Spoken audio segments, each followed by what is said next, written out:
sadar tak semua dapat aku miliki di dalam hidupku. Hatiku percaya rancanganmu bagiku adalah yang terbaik. Selamat pagi Bapak Ibu Guru serta anak-anak kami sekalian. Demikian juga dengan Bapak Ibu orang tua siswa kami yang berada di rumah. Baiklah, sebelum kita memulai aktivitas kita sepanjang hari ini, kita mendengarkan sedikit renungan sabda Tuhan agar di sepanjang hidup kita, terutama hari ini, kita tetap dalam lindungan Tuhan.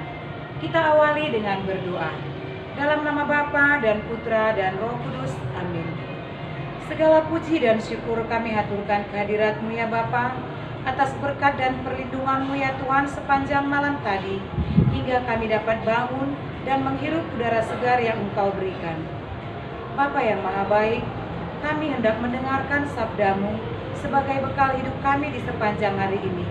Kiranya ya Tuhan, Engkau urapi kami, buka hati dan pikiran kami, agar kami mampu memahami sabda-Mu.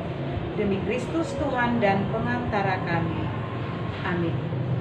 Bacaan kita pada pagi hari ini diambil dari Injil Markus 6 ayat 1-6.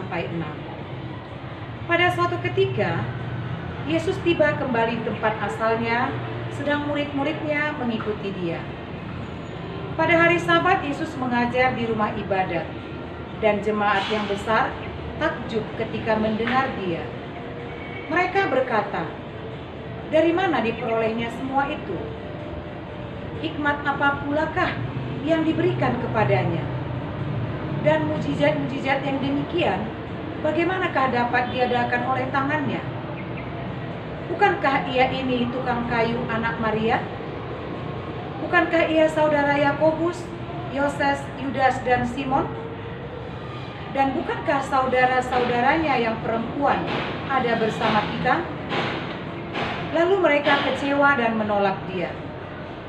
Maka Yesus berkata kepada mereka, "Seorang nabi dihormati di mana-mana, kecuali di tempat asalnya sendiri, di antara kaum keluarganya dan di rumahnya."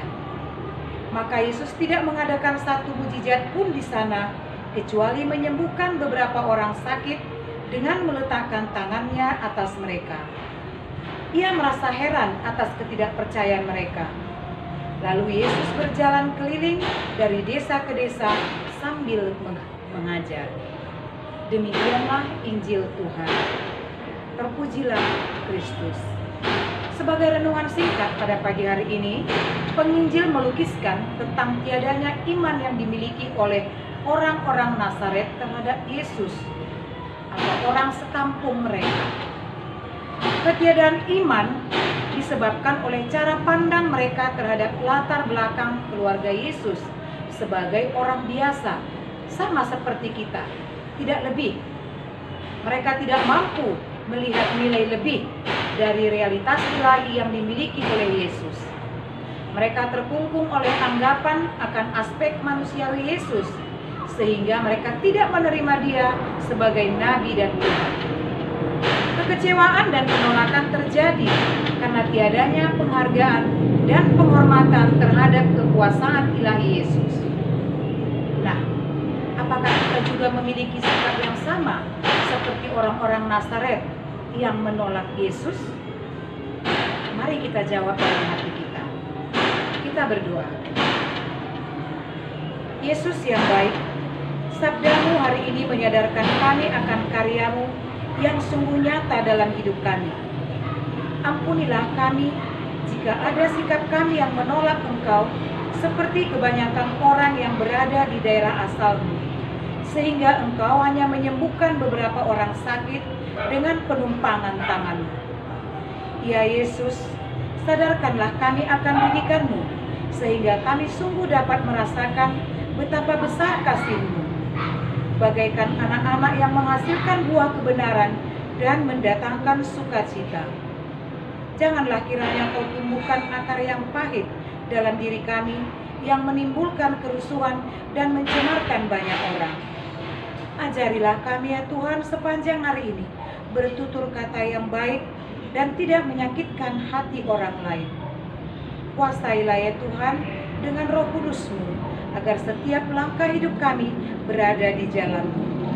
Tuhan yang Maha Baik, kami manusia yang lemah, ampuni segala dosa dan kesalahan kami agar kami layak menerima berkat-Mu. Inilah doa dan harapan kami yang kami sampaikan dengan perantara Kristus Juru Selamat kami. Kemuliaan kepada Bapa dan Putra dan Roh Kudus, seperti pada permulaan, sekarang, selalu, dan sepanjang segala abad. Amin. Dalam nama Bapa dan Putra dan Roh Kudus. Amin. Selamat beraktivitas.